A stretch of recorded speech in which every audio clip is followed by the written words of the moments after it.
point out that this inability to communicate with his lawyers is a violation of international law. El Salvador is a party to the International Covenant on Civil and Political Rights. El Salvador has signed and ratified that covenant. And that covenant says, and I quote, "A detained or imprisoned person shall be entitled to communicate and consult with his legal counsel," unquote. I should say also on this trip, I met with some representatives of human rights and civil society groups who expressed concerns about many things, including the inability to communicate with prisoners in CICAT.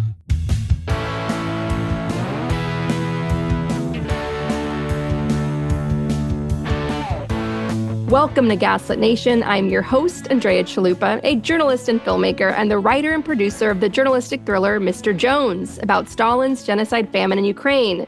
The film the Kremlin doesn't want you to see, so be sure to watch it. Our opening clip featured Senator Chris Van Hollen of Maryland delivering a pointed reminder to El Salvador's authoritarian-leaning president, Nayib Bukele, that the United States is not the only country on this planet and that he must still answer to the international community, especially if he wants to avoid sanctions and prosecution by the International Criminal Court. This clip is a powerful reminder that just because Democrats are currently out of power in Congress, it doesn't mean they've lost all leverage. In this case, Van Hollen was being barred from seeing kidnapped Abrego Garcia, and he responded by leveraging this moment by having a press conference, because that's how you do it. We and our elected public servants are far more powerful than many of us realize. Certainly, the Democrats are pushing. Cory Booker just had his huge moment on the floor of Congress. That is what needs to be done. That level of endurance, creativity, showing up, and doing what matters. Because I'm telling you, as someone who has studied authoritarianism for decades, yes, we have a window of opportunity to stop him. Obviously, that window was easier done decades ago, given all the corruption and crimes that brought him to power in the first place, including illegally coming to power in 2016 with the Kremlin's very illegal help. But there's still time left if we act with urgency, creativity, and defiance. And so with that said, thank you to everyone who is doing something instead of nothing and working through your despair.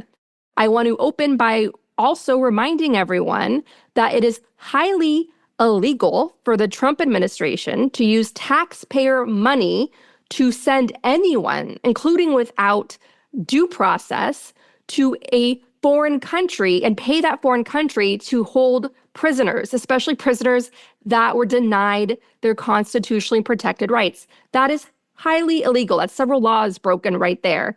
And that is not only a clear and present danger to our country, but it's clear and present grounds for impeachment. And we'll get more into that in this conversation. I want to also begin by thanking everyone who showed up to the over 1,500 marches across this country nationwide, the Hands Off March. It was organized by a diverse coalition of grassroots groups, including veterans groups, LGBTQ rights activists, labor unions, and so on. People just took matters in their own hands and showed up. Thank you, thank you, thank you to everyone who did that. I was in Virginia at the time for the Easter holiday with my family, and I ran into a very southern white gentleman, very thick accent, beaming with pride. He had been at a march in Virginia, Northern Virginia, where he waved a giant American flag and a giant Ukrainian flag together because Ukraine and America are allies in democracy against Russia's global terrorism, fascism. I mean, this is an obvious fact. Experts in authoritarianism confirm it. Believe your eyes and your ears. And this gentleman also was wearing what looked like a red MAGA cap, but instead it said, "My grandpa killed Nazis." And that is very much the mood in this country right now. And so how are you feeling, Terrell? I mean, you're freshly back from Ukraine and you're coming home to what's looking to be springtime for Hitler with marches across this country against Trump, whose approval rating continues to plummet. I think the latest Reuters poll shows that he's now at 42%, which is a big drop from his inauguration high in the high 40s. And also, one independent pollster, G. Elliott Morris, puts his disapproval rating at 51%, and that's, of course, going to grow. So what are your thoughts on this pivotal, crucial, must fight back, all hands on deck moment in America?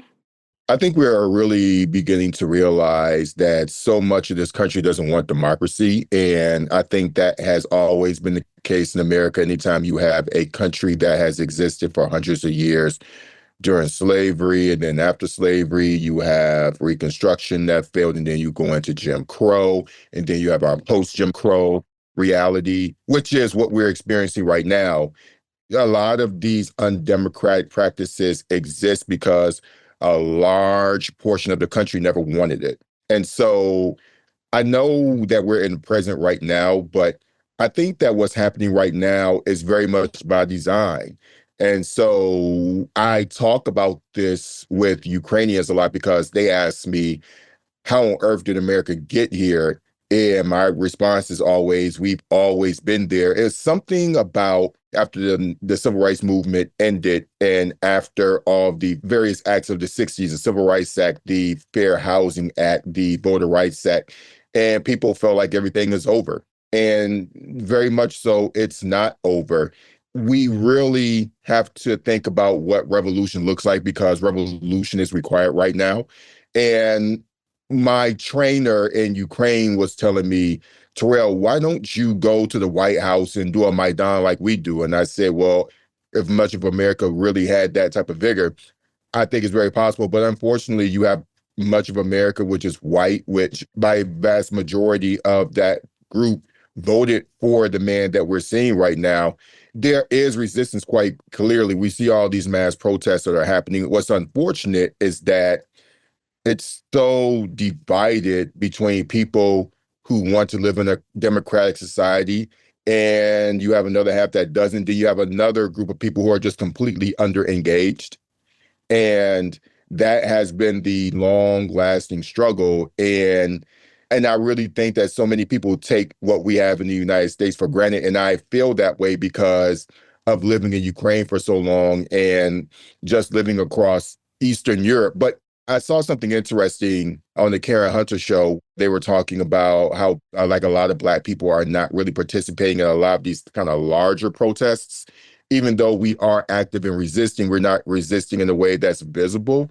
I also, as a Black person, I feel a certain degree of fatigue because we literally have devoted our lives and the history of our lives on this country fighting for a democracy that either a majority or a close majority of people never wanted. And we all are suffering for it. And that's happening then, and that's what's happening right now. I don't think the script has changed. I just think that the year has. And I think it's massively demoralizing for a lot of Black people, especially Black women, to see a Black woman like Kamala Harris get so close to the White House, and then misogyny, racism, Democratic Party apathy, anti-Bidenism obviously worked against her. So I think there is this feeling of, from Black people especially, like, we show up for you again and again, even when it's hard. It's always hard. Where the hell were you when we needed you? And it's our life. I think there's a time where you realize that showing up for the rest of the country is not appreciated because they don't want to be shown up for. They don't show up for themselves. 2018, I went to West Virginia and I was doing a series of stories on the opioid addiction. And I was working at the Root at the time, and the whole conversation was around how our national and local governments are looking at this as a public health issue as opposed to criminalizing it, as has been the case with Black people who are addicted to drugs.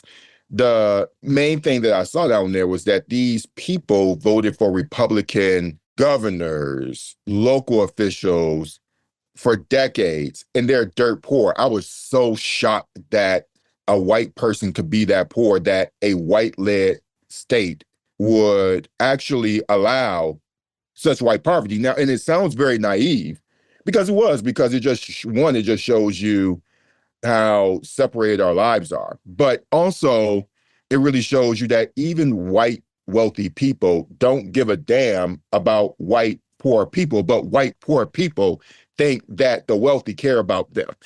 In reality, what you really need are the working poor and Black people and the Latino community, which is very complex because there's whiteness that pervades that conversation in many respects. But ideally, the working poor should all unite against this, not only fascism, but these wealthy oligarchs. And I know that some people say we shouldn't use the word oligarch, but in reality, that's another frustrating thing for me. People criticize Bernie Sanders for using the word oligarch. You go anywhere else in the world, everyone, I don't care how poor you are, they understand what oligarchy means. There's a particular type of awakening that is required outside of the Black community and these working poor people that I'm not sure should come about, but it's very much necessary because otherwise we're going to be in the same cycle. Even if Democrats miraculously win one of the chambers the next year, we're going to run into the same problem because also Democrats live in a world that doesn't exist. They have an idealization not only of this country, but of many of the people who are in it. Whereas Donald Trump has a very keen understanding of the American landscape and the peoples. That, to me, is the number one problem. 100%. I want to make 2 points on what you said earlier about where is America's Euromaidan, where people taking the streets. And it's obvious Ukrainians were united in Euromaidan across society. You had a mix of people on that square. And the reason why was because they were united in fighting for their sovereignty against Russia. Whereas in America, we have this long history of divide and conquer by white supremacy. That is what built this country. But something is changing in recent years. And you see that with the case of Free Garcia, where all these white meat and potato men are holding up signs saying Free Garcia. That white Southern gentleman I mentioned earlier, he rolled up in the back of his car, taking up his entire back windshield, he wrote Free Garcia. And then it had a Ukrainian trezub, the symbol of Ukraine, on it. There is something shifting. And unfortunately, it is this unprecedented time that we are in with Trump. I mean, Republicans, there's always been an authoritarian movement that built this country through bodies, slavery, genocide of Native Americans. It's always been there, this ideological hatred of farming humans, essentially. It's something that the whole world has to unite to contain, obviously. But there is something shifting. And I want to mention that over the weekend, I caught up with a longtime veteran political reporter. He has covered Washington, D.C. for decades. He works at a major political magazine. And I asked him, I'm like, how does this compare to all of the corruption, all of the scandals you've seen come out of Washington, D.C. in all the decades? And he said, this is uncharted territory. This is new for even America, as crazy as we are as a country. And the Financial Times, which is the newspaper of the business elite, they also are ringing the alarm on this. And they sound like me back in 2016, trying to warn everyone if Paul Manafort is managing Trump's campaign. That means the Kremlin is managing Trump's campaign. Paul Manafort having been a longtime Kremlin operative who brought a Ukrainian Trump to power, Viktor Yanukovych, who enriched himself and his family while in power, hastily, illegally passed all these dictatorship laws and had to get ran out of town by popular uprising. And he's been exiled in Russia ever since. And maybe, hopefully, the Trumps one day will join him. But this is the Financial Times, sounding like us back in 2016. Once Trump has most law firms, universities, news organizations, and private companies under his thumb, it will be almost impossible for any form of opposition to gain traction. His weaponized Department of Justice can arrest protesters, and there will be fewer lawyers to defend them. University research and academic discussion of ideas that run counter to the Trump ideology will be threatened. Private companies will not object as the rule of law collapses. This is not some innovative new strategy. It is the global playbook for democratically elected leaders who want to stay in power forever. And that, again, is the Financial Times, and the Wall Street Journal is taking that same note against him. I know it's all too little too late, and where were these guys back in 2016 for the most part? But there is something changing with, I think, white America, white male meat and potatoes America, realizing, oh, damn, they're doing this. They're kidnapping people and sending them to El Salvador. They're openly breaking the law left, right, and center. It's sort of like the dynamic of Ukraine's oligarchs. Ukraine's oligarchs are out for themselves. They were patriotic to their corruption, enriching themselves. But when Russia was coming in with Yanukovych and trying to invade Ukraine politically through Yanukovych, Ukrainian oligarchs stepped up, not for the good of the people, not for national sovereignty, but their own personal sovereignty. And I think that's what is finally getting through to at least a sizable portion of America, especially when they see so many major institutions like law firms and universities like Columbia capitulate. I totally agree with that. What's troubling to me is not what you're saying, which is 100% true, but what does that say about those people? Greedy and self-interested. I mean, it didn't take a genius. I'm not saying I'm Nostradamus, saying back in 2016, this guy's coming in and trying to be a dictator. It was obvious from the jump. He's coming down that escalator. He is savaging a Mexican-American judge. He is taunting a disabled reporter. I mean, right there, just the lack of empathy. Empathy is not just a kind thing to do. Civilization evolved from empathy. It's also pure self-interest. When you're empathetic towards others, when you look out for others, you're also looking out for yourself. And these business elites, cloistered in their privilege and their money, they're not like the more vulnerable communities that have to look out for each other as a matter of survival and progress. So there was this horrible ivory tower blind spot that has plagued American society for generations that also did us in. I think it's total selfishness because I point to white America as the main primary problem, but I was at Terrell Starr University about 3 weeks ago, and I was doing a presentation on a similar topic that we're discussing right now. I was playing video of remorseful Trump supporters, and they come in all shades. And ultimately, what it comes down to is that these people never thought that what's happening right now could never happen to them. And each person who said that they were remorseful talked about something that impacted them, whether they were a part of this Doge purge of their job, or if someone that they actually cared about was deported, or if they felt like the economic impact of what's happening hurt them so bad to the point where it's making them second guess. It was something that had to do with them individually. They did not hear the warning that this could hurt people. That's not what they heard. What they're feeling after their decision is that it's now hurting me, which tells me that they don't give a flying federal fuck about anyone but themselves. And I think that I have no other explanation behind this other than the fact that this is just bloodthirsty capitalism and the type of culture and the type of attitudes that it breeds.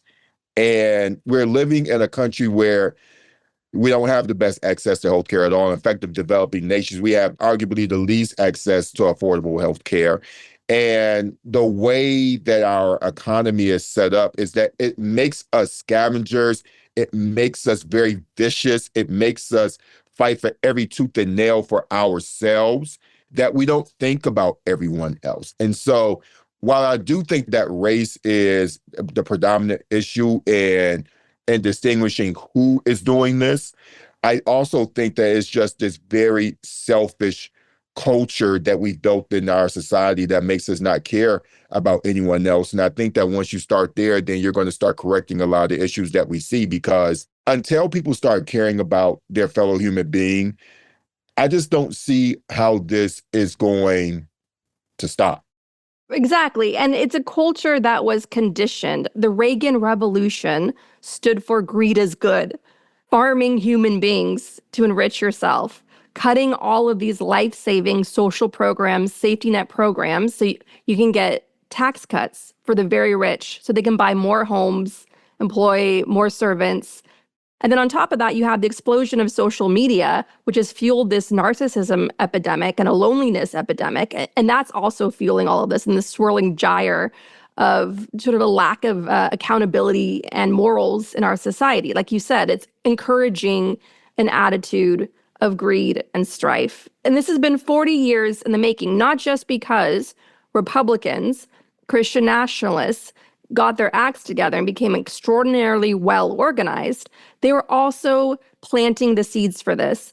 And one example I want to give of this is the Republican Party and the NRA, where they allowed our gun laws, or lack of gun laws, lack of gun reform, to lead to a mass shooting gun violence epidemic. And one of the most chilling reminders of this was what happened at the University of Florida just a couple days ago. It's important to know that what the Republican Party and the NRA had done for all those decades in allowing this mass shooting epidemic, gun violence epidemic, to flourish just so they could line their pockets, that was seeding the ground for Trump's authoritarianism to come to power. Because what you're doing is you're showing people you cannot stop us. We don't care if kindergartners get killed. We don't care if high schoolers get killed. We don't care if people dancing, enjoying their night away in a gay club get killed. What matters is greed is good. And that is really what laid the groundwork for Trump. Now, I'm going to play a clip of Stephanie Horowitz, a survivor of that recent shooting in Florida, who was also a survivor of the Parkland shooting back in 2018 in Florida. I would imagine, Stephanie, that you never thought that this could happen to you again. Yeah, I mean, I never thought it would happen to me for the first time. And here we are, and unfortunately, this is America for you. And so I want to turn now to a way to fight back against all of this. In addition to the massive nationwide protests that we had just this past Saturday, where organizers estimated somewhere of 3 million to 5 million people showed up in all 50 states across this country in the Hands Off March, there's also this growing grassroots effort to demand impeachment.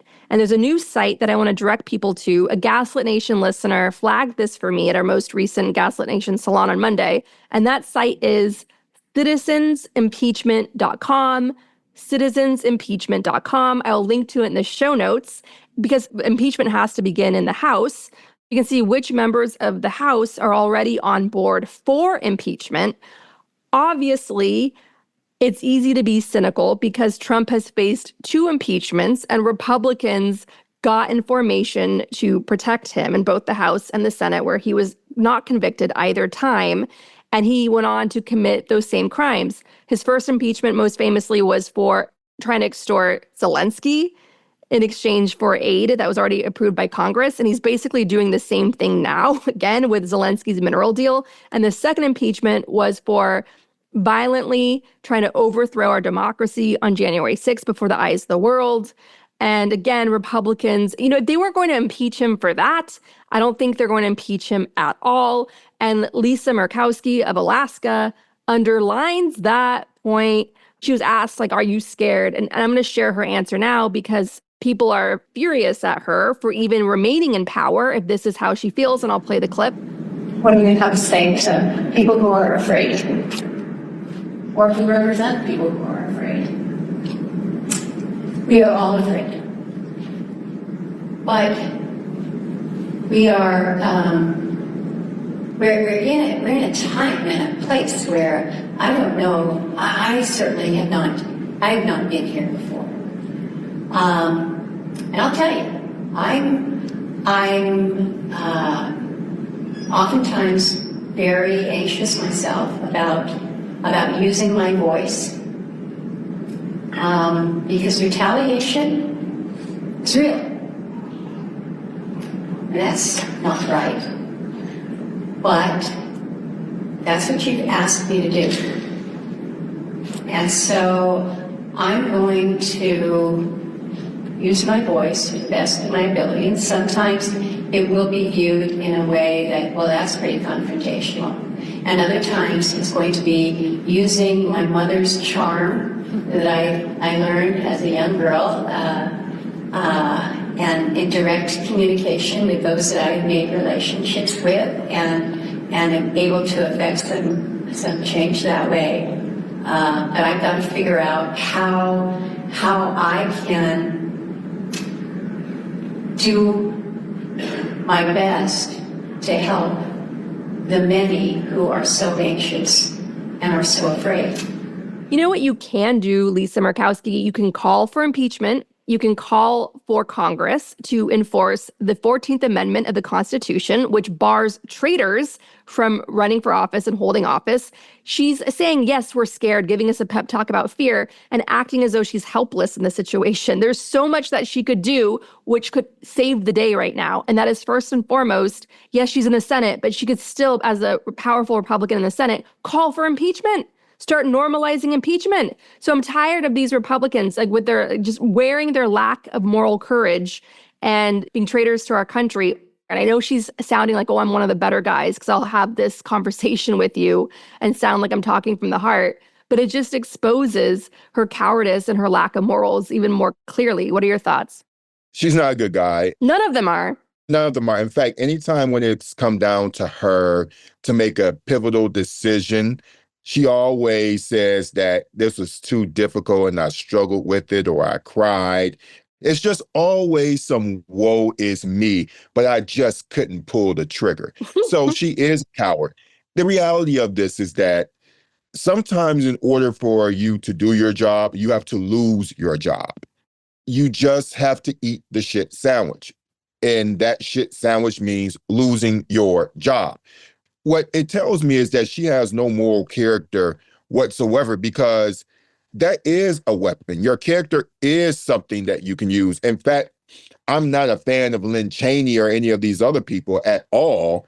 Basically, there were Trump people during this first term who dared to challenge him. They lost their seats and they did their jobs. And what we are seeing is that this is no longer a party. They are a cult. They are a group of worshipers. Putin's Russian Duma that just rubber stamps what Trump wants, and some that like to be more moderate in the public's image, they're just actors. They're crisis actors, just like the ones Russia employs. These people are absolutely worthless, and I don't want to hear a public official talk about their skin. Get the fuck out.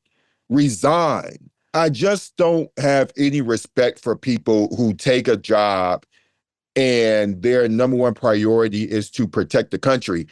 She may not be a traitor, but she's aiding and abetting a traitor. Which makes her a traitor. Yeah, by doing nothing. And so she is an accomplice. And I think that in a righteous society, people like her ought to be impeachable as well. All of these people, I don't know what means, how that could be done. Well, he's breaking so many laws. We'll go into that some more, but yeah. But I just find her to be absolutely contemptible. I find her, above all, to be annoying, because this is not the first time that she does this. And she comes across as, I am just a moral person, but I am outnumbered. Well, you know what, though? You got to be the person that goes out in a blaze of glory, because you may not be able to take out everybody, but you'll be able to take out somebody, and thus losing your job in the process. Her number one priority ought to be, I may lose my job over this, but I'm going to do a whole bunch of damage to these fucking Trumpers before I go. But she doesn't want to do that, because she is not only is she a coward, that's a simple way of describing her actions. She has no moral code that she follows, zero. And the reality of it is that the people in Alaska are being harmed by it, even though they don't know it. The biggest tragedy of this all is that Trump is making his constituents happy, but are they really benefiting materially? Yes, their whiteness and all this other stuff and male masculinity. Yeah, I get all of that. I understand that. But these people's economic stations in life are not going to improve, even though they think it is. Lisa Murkowski, she could be explaining this to them, but she won't, because she cares much more about holding her seat than she does about serving this country. Yeah. Believe what they do, not what they say. And when you look at Congress acting like a rubber stamp, you're basically seeing the inside of corporate America, where they want to make money off of us. As they say in Ukraine, as the oligarchs see the people in Ukraine, I heard this saying when I lived there in 2005, the oligarchs see the people as the shit they grow their money in. That's how American corporations see us. those members of Congress, many on the Democratic Party side too, the Democratic Party centrists, they are just corporate lobbyists who have a narcissistic streak. So they love the attention. They love the TV-ready makeup going on camera in the halls of Congress. They love the marble halls of Congress and all the respect they get. That's what they are. They're corporate lobbyists. That's why they're towing the line now, because Trump is the guy that's going to get their rich donors their tax cuts and roll back regulations. So if you want to see the disaster we're heading to, where they're rolling back regulations at the FDA, which is, not catching salmonella outbreaks and so on, and they're rolling back regulations that are meant to protect consumers. People are going to die because of products that should not be on the shelves, from products that are pre-banned or forbidden on the shelves of EU nations, right? They do not care. They take a Russian oligarch mindset to how they see the people. And that is why you have these Russian oligarch forces and American oligarch forces combined now in the White House, because it's all about greed is good. That is what they worship at the expense of all of us. But we can push back against that. Another world, a better world is possible. In Brazil right now, Bolsonaro, who tried to organize a coup just like Trump, he fled to Florida to see Bannon after his coup failed. Now he is in the hospital recovering, which derailed him from traveling the country to use disinformation and hate speech to gin up support for a comeback. And he faces a trial from Brazil's Supreme Court.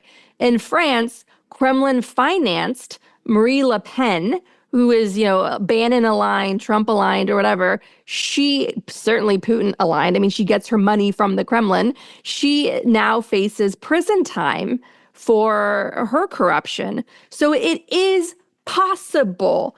Like Lisa Murkowski, the Senator of Alaska, can't just send us a Hallmark card and say, good luck with all that. Justice and accountability is absolutely possible. And as cynical as we all want to feel about the chances for impeachment, we still have to push for it. We still have to push for it.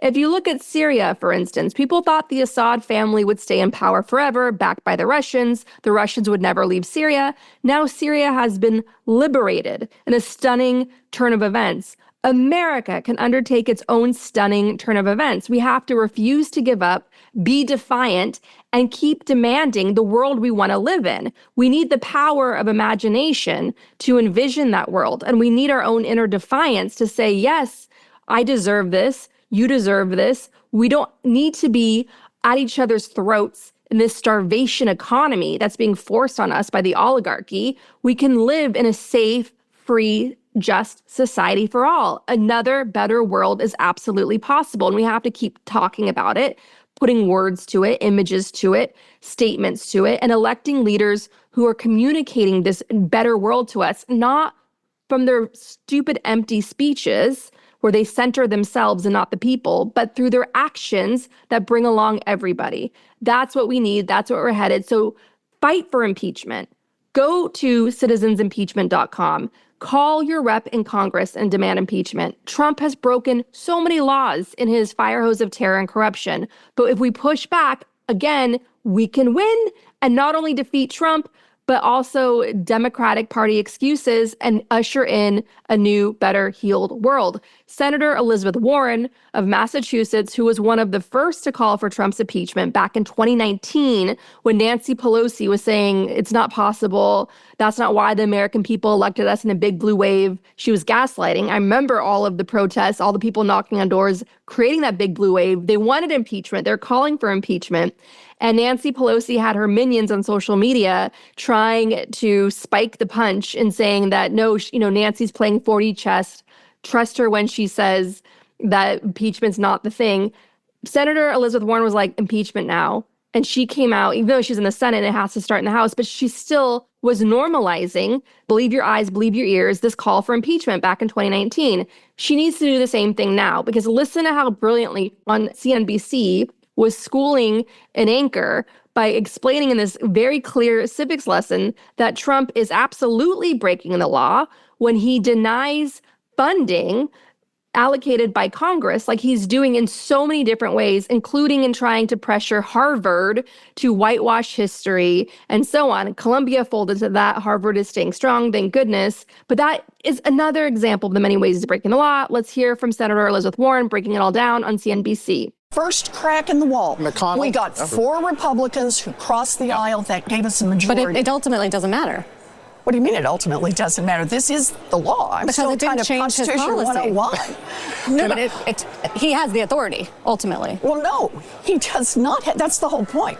He does not have the authority if Congress does not let him keep this authority. We Declare can an take this away. Can he I has get you? declared an emergency. That's what gives him the authority. Otherwise, it belongs to Congress. Before you Instead of go- just mouthing off about what you think is happening, actually present some evidence.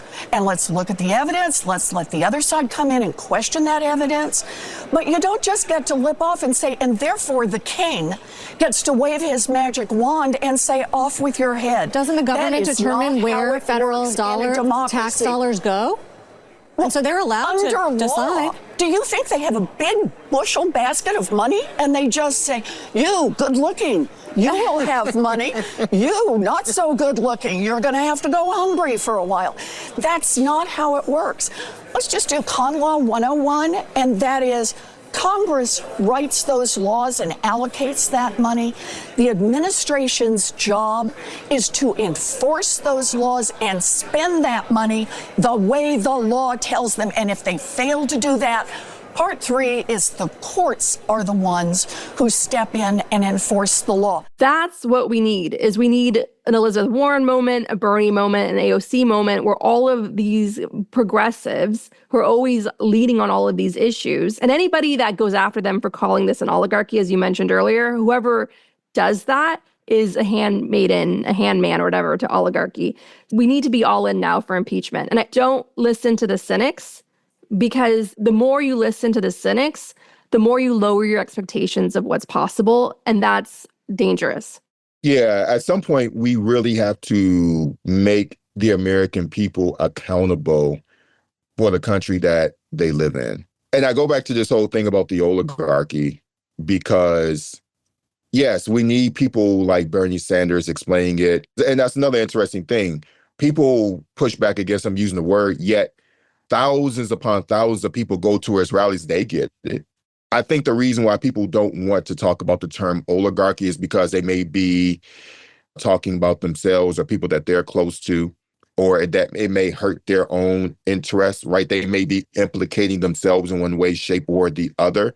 You need to explain to people, yes, this is an oligarchy, and this is what's happening, because I'm telling you, every other place in the world where I live and where I visit, the poorest person understands the term oligarchy.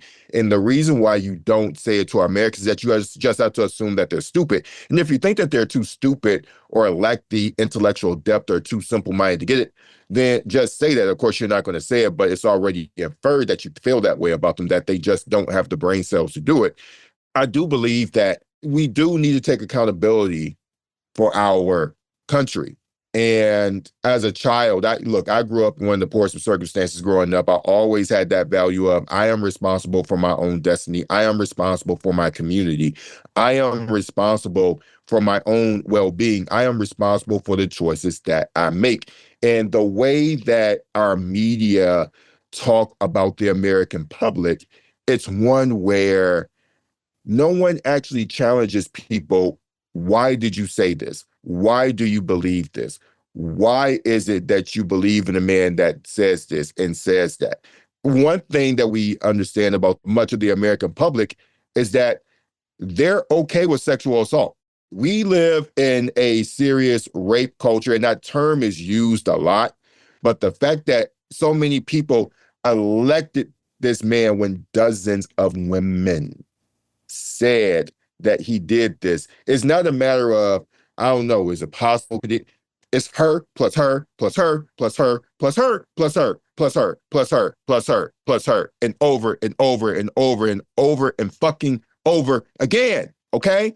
So that makes me think, okay, this guy's a fucking rapist, right?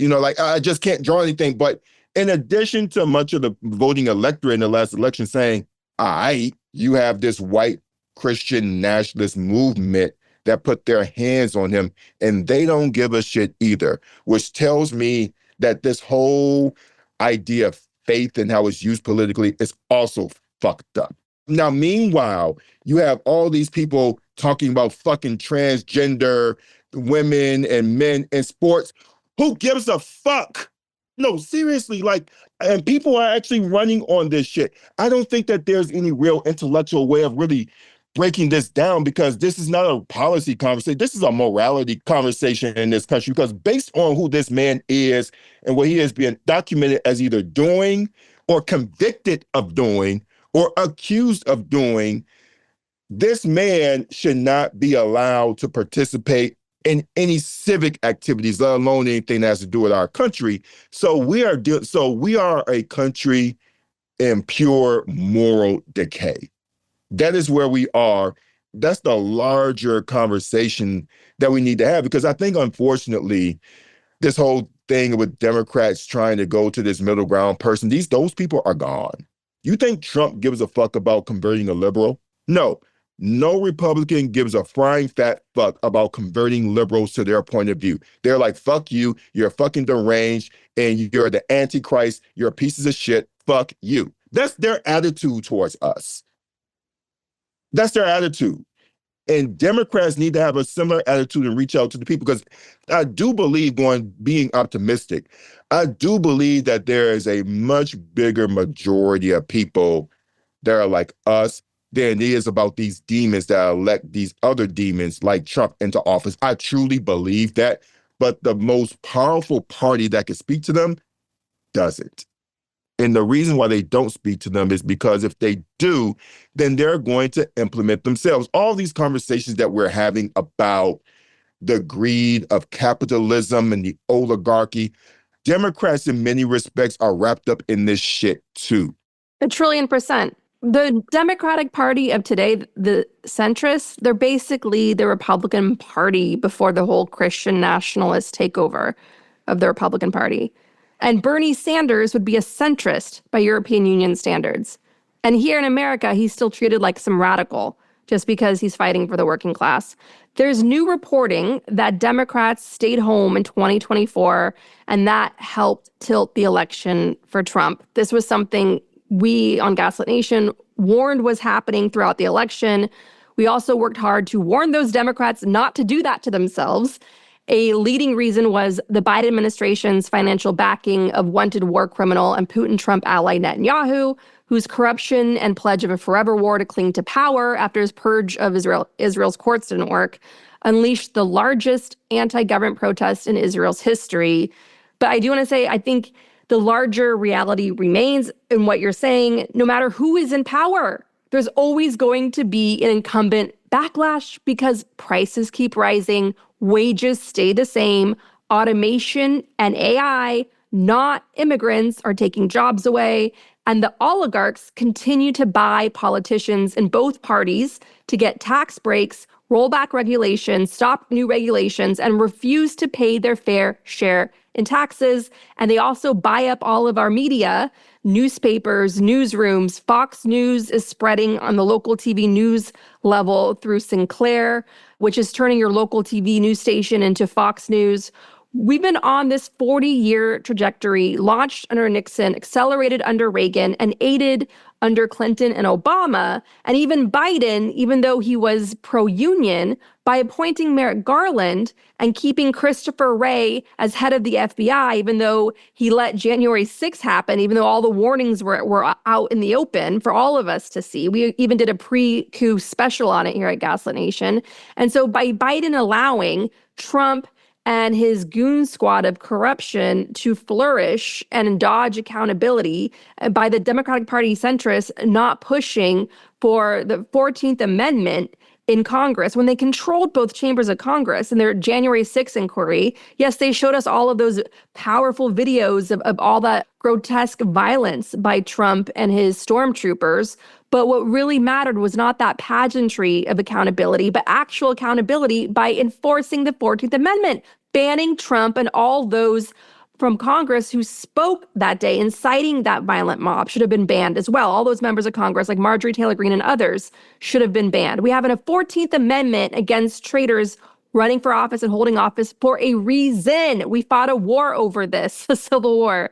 So all incumbents, whatever happens, if we should survive Trump, but I do think we have a fighting chance to survive Trump and get a Democrat back in power again. It's going to happen, but we cannot afford to go the Biden route again. Biden ran on the soul of our nation, and then what did he do? He allowed the soul of our nation to blacken even further. Thanks, Merrick Garland and Christopher Wray. And he's dying in office, this old motherfucker. Yes. I was covering that 2020 election as a reporter for The Root before I moved to Ukraine. And we really have to use our platforms to tell people about what is possible. The thing about Republicans that I think people like us and on our side need to get is that through hell or high water, the vision that I want for my country and my society, I can actually exist in it. And so there are so many people. I was focusing on Black women. That was my primary beat. And most of the Black women I spoke to, and this is hundreds more as I was going across the country, they wanted to vote for Elizabeth Warren. And if you actually look at the data from that time, you'll see that Elizabeth Warren had a lot, like as far as favorability, they actually liked Elizabeth Warren. What they said was that the white people in Iowa are not going to vote for her, so they voted for Joe Biden. And of course, we understand all the psychology behind that. But the larger point is that you had the most significant voting bloc in all of America that said, I like Elizabeth Warren, but I don't believe that the rest of society can do it. And so with us, we need to see through our dreams and our possibilities. Now, I do understand it because a lot of, for Black folk, period, we feel like we don't have the luxury to dream. And while I'm speaking about Black people, I do think a lot of people who feel marginalized also feel like they don't have the luxury to dream. They can only afford to be practical. That is the thinking that I think that we need to get over, because practical thinking is temporary and it keeps us on the hamster wheel. But if I think like long term, we really need to pursue our dreams. And sometimes what that means is that we go all in, and on good days, we're going to win together. But on some of those days, we got to go on in and we just have to lose together. And we have to go all in 100%. Republicans are all in on their white supremacy, on their misogyny, on their transphobia, their homophobia, their white supremacist, very evil, nasty, bloodthirsty, capitalistic view of this world. They are 1,000% in. And the rest of us need to have that same mentality for our vision of the world. Otherwise, we're going to get some old man that, thank God he didn't die in office, and people like him, where we'll get a win here and a win there, but we'll get these battles, but we're never going to win the war. Perfectly said. And now I want to play this clip by comedian Sam Jay that's going viral. I also feel like the Democrats deserve to lose. I really do.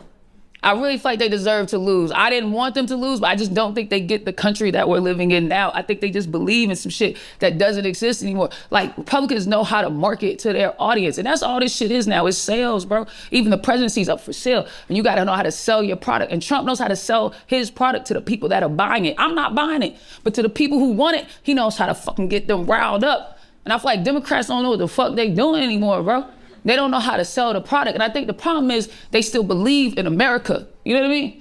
Like, they really do. They actually have hope and believe in us as a society, and they should stop. You know what I'm saying? They should stop. Like, we're pieces of shit, bro. We not good no more. Like, stop having all that hope. Like, they really think like we're good and kind. They think we still want to read. I'm like, nobody want to read. You don't even know what country you in. Nobody wants to read ever again. We done reading, bro. I feel like every time I would go on Instagram, every Democratic post would just be so many words. There's so many words. 3 pages of words. Words on words. This is a video app, all these fucking words.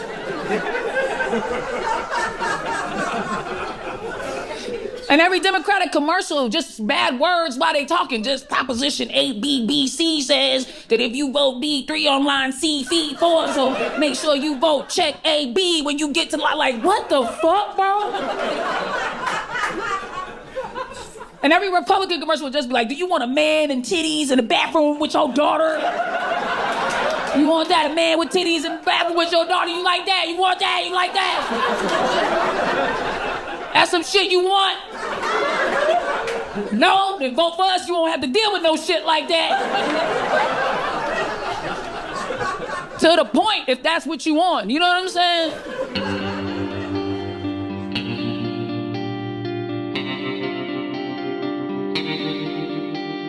Want to join the conversation? Shape the show by becoming a member of Gaslit Nation on Patreon. Join our community of listeners for exclusive Q&A sessions, bonus shows, get all episodes ad-free, invites to live events, and more. Most importantly, connect with other listeners in our group chat and committees, planting seeds of change. Sign up at patreon.com/gaslit. Gaslit Nation hosts Resilience Political Salons every Monday at 4 p.m. Eastern. Can't make it live? Recordings are available to our community on Patreon. Salons are your space to vent, ask questions, and connect with other listeners who also really hate Nazis. To help Ukraine with urgently needed humanitarian aid, join me in donating to Razom for Ukraine at razomforukraine.org. To help refugees in conflict zones, donate to Doctors Without Borders at doctorswithoutborders.org. And if you want to help critically endangered orangutans already under pressure from the palm oil industry, donate to the Orangutan Project at theorangutanproject.org. Gaslit Nation is produced by Andrea Chalupa. Our editing wizard is Nicholas Torres, and our associate producer is Carlin Daigle. If you like what we do, leave us a review on iTunes. It helps us reach more listeners. And check out our Patreon. It keeps us going. Original music in Gaslit Nation is produced by David Whitehead, Martin Vissenberg, Nick Farr, Damian Arriaga, and Carlin Daigle. Our logo design was donated to us by Hamish Smythe of the New York-based firm Order. Thank you so much, Hamish. Gaslit Nation would like to thank our supporters at the producer level on Patreon and higher. Todd, Dan, Milo, and Cubby, Abby Zavos, TBL 92666, because we are defeating the Antichrist. Lily Wachowski, Ice Bear is Defiant, Sherry Escobar, Sydney Davies, Work for Better, Prep for Trouble, John Schoenthaler, Ellen McGirt, Larry Gasson, Ann Bertino, David East, Mark, Sean Berg, Kristen Custer, Kevin Gannon, Sandra Collins, Katie Masuris, James D. Leonard, Leo Chalupa, Carol Golstad, Marcus J. Trent, Joe Darcy, D.L. Singfield, Nicole Spear, Abby Rode, Jans Alstrup Rasmussen, Sarah Gray, Diana Gallagher, Leah Campbell, Jared Lombardo, and Tanya Chalupa.